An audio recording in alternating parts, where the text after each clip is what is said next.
Hi friends, எல்லோரும் எப்படி இருக்கீங்க? நான் ரொம்ப நல்லா இருக்கேன். என் சேனலை சப்ஸ்கிரைப் பண்ண எல்லாருக்கும் ரொம்ப ரொம்ப நன்றி. இது வந்து நாங்கள்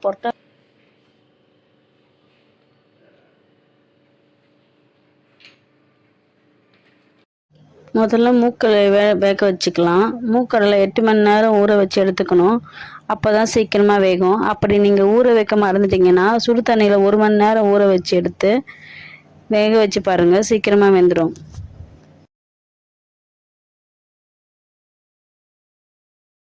மூக்கலுக்கு தேவையான அளவு உப்பு போட்டு மூடி போட்டு 3-4 விசில் விட்டு இறக்குங்க. மூக்கடலை வெந்துடும்.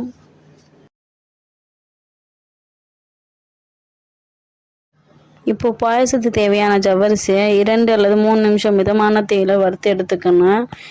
நீங்கள் தீ அதிகமாக வச்சிங்கன்னா தீஞ்சு போயிடும். தீ கம்மியாக வச்சு வதக்கணும்.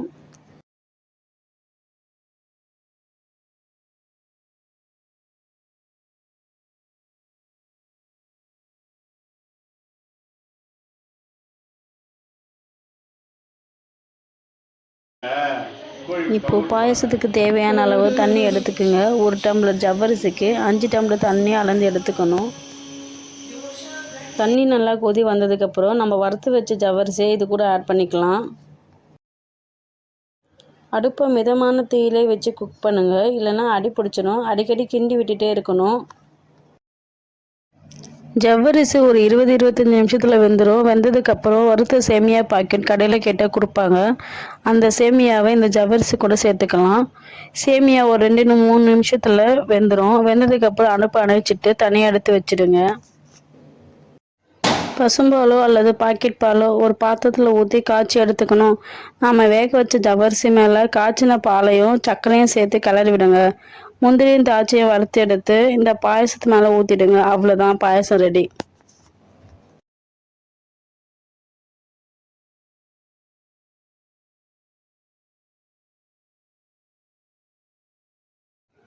இப்போது சர்க்கரை பொங்கலுக்கு தேவையான தண்ணியை அளந்து எடுத்து ஒரு பாத்திரத்தில் ஊற்றி கொதிக்க விடுங்க.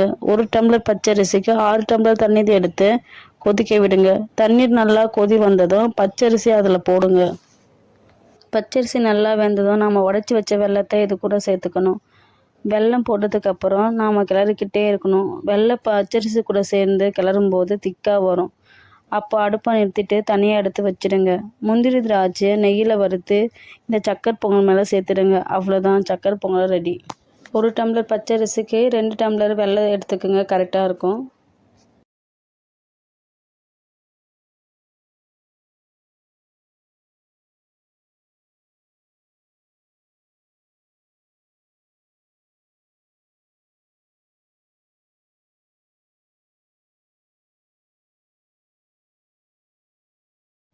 இப்போது வடை செய்கிறதுக்கு 2 டம்ளர் உளுத்தம்பருப்பை ஒரு பாத்திரத்தில் போட்டு தண்ணி ஊற்றி 1 மணி நேரம் ஊற வச்சாச்சுங்க. வடைக்கு ஊற வச்ச உளுத்தம்பருப்பு ஊறதுக்குள்ளே நம்ம சாம்பார் செய்ய ஆரம்பிச்சிடலான்னு சாம்பார் செய்ய ஆரம்பித்தாச்சு. குக்கரில் 1 கப்பு துவரம் பருப்பு, பூண்டு,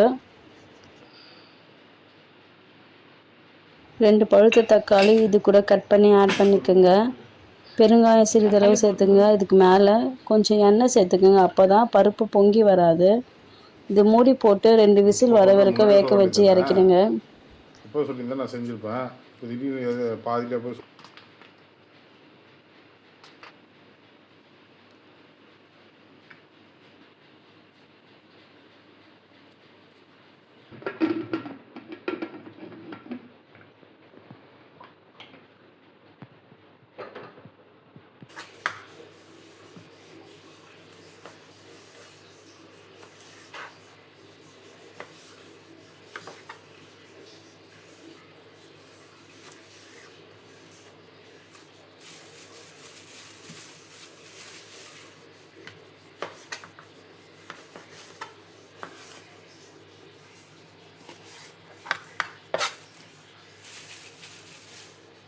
அப்படியே ஜூம் பண்ணலாம். நான் தான் சொல்லிக்கிறேன்.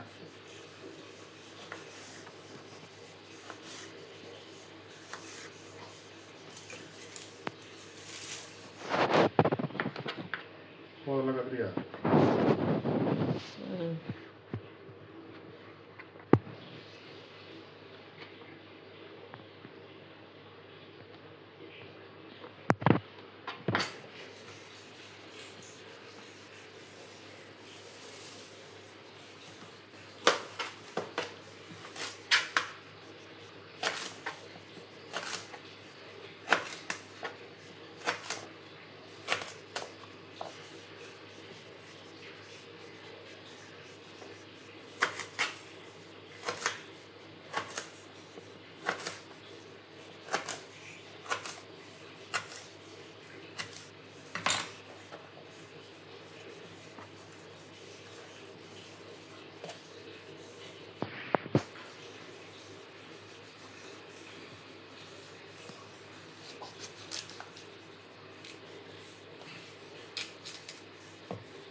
உடம்புக்கு நேச்சுரலாக ரொம்ப.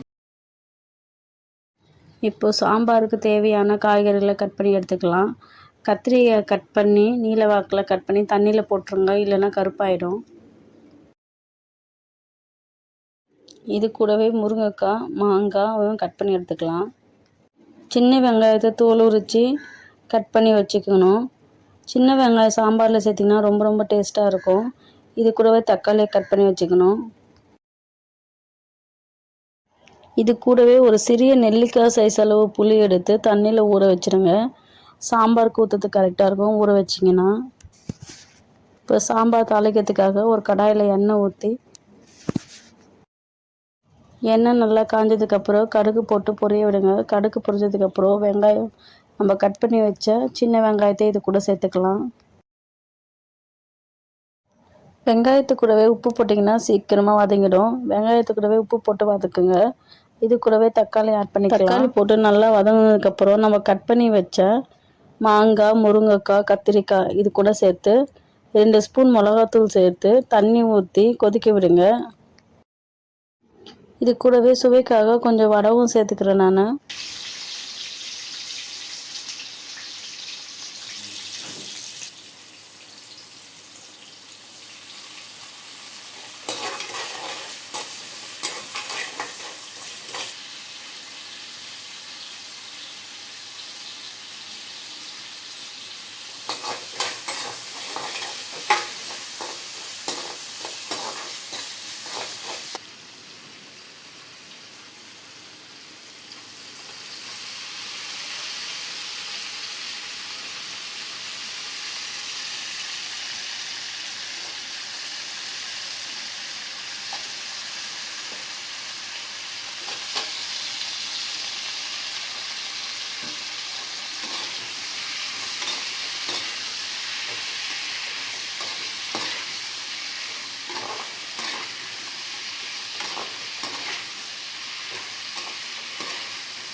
எண்ணெயில் அப்படியே ஃப்ரை பண்ணிடலாம்.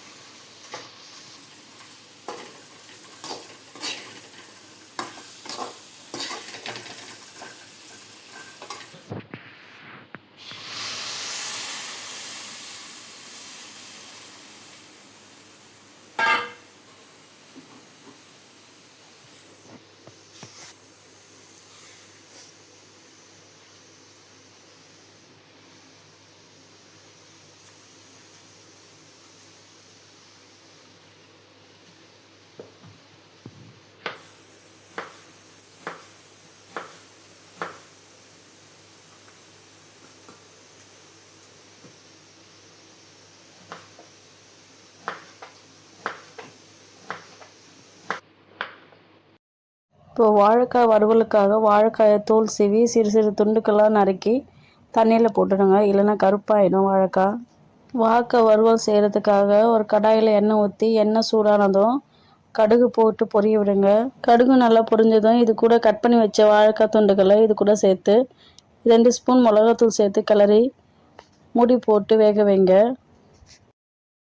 இது கூடவே சிறிதளவு பெருங்காயம், 2 பல்லு பூண்டு தட்டி போட்டுக்கோங்க. அப்போ தான் வாயு தொந்தரவு இல்லாமல் இருக்கும்.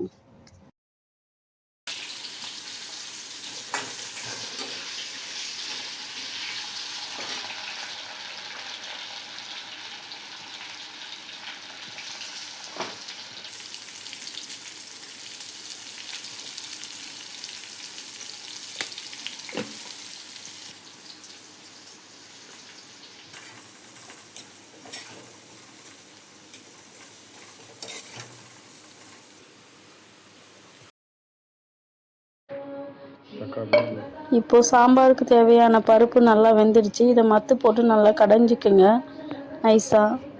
இது கூடவே நம்ம ஊற வச்ச புளியை கரைச்சி வடிகட்டி இது கூட ஆட் பண்ணிக்கலாம். இந்த பருப்பை நம்ம வேக வச்ச காய்கறி கூட சேர்த்து ஒரு முறை கிளறி விட்டு 5 நிமிஷம் கொதிக்க விடுங்க. கொதிக்க விட்டு இறக்குங்க, நல்லாயிருக்கும். அருமையான சுவையில் கத்திரிக்காய், முருங்கைக்காய், மாங்காய் சாம்பார் ரெடி. அவ்வளோதான், வாழைக்காவும் ரெடி ஆயிடுச்சுங்க. இப்போ இலையை போட்டு சாமி கும்பிட வேண்டியதான். இலையில எல்லாமே வடித்து வச்ச சாப்பாடு, சாம்பார், மூக்கடலை, சக்கரை பொங்கல், வாழைக்காய் வறுவல் எல்லாமே வச்சு சாமி கும்பிட்டாச்சுங்க.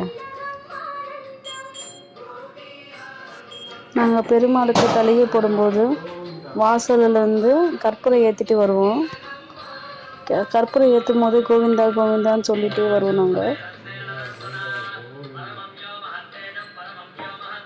கோவிந்தா கோவிந்தா கோவிந்தா கோவிந்தா கோவிந்தா கோவிந்தா கோவிந்தா கோவிந்தா கோவிந்தா சிரிக்காத. கோவிந்தா கோவிந்தா கோவிந்தா கோவிந்தா கோவிந்தா கோவிந்தா.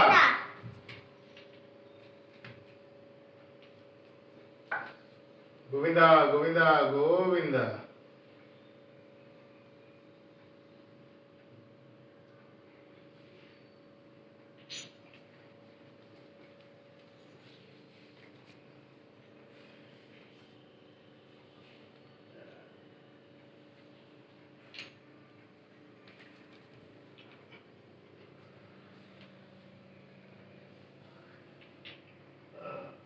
தண்ணி எங்க டம்ளர்ல.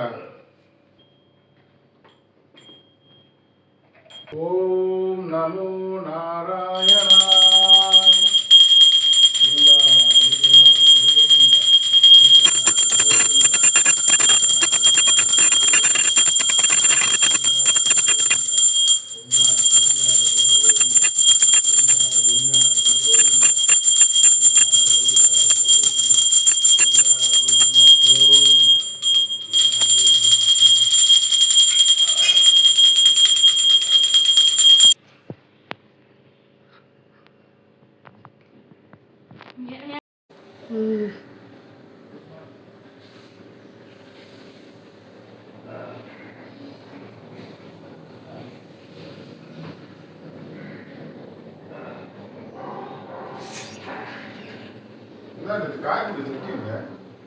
இன்னும் காயில்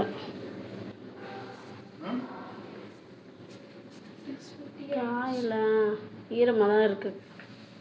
கோவிந்தா ஹரி கோவிந்தா வெங்கடரமண கோவிந்தா ஸ்ரீனிவாச கோவிந்தா ஸ்ரீ கோவிந்தா கோவிந்தா ஹரி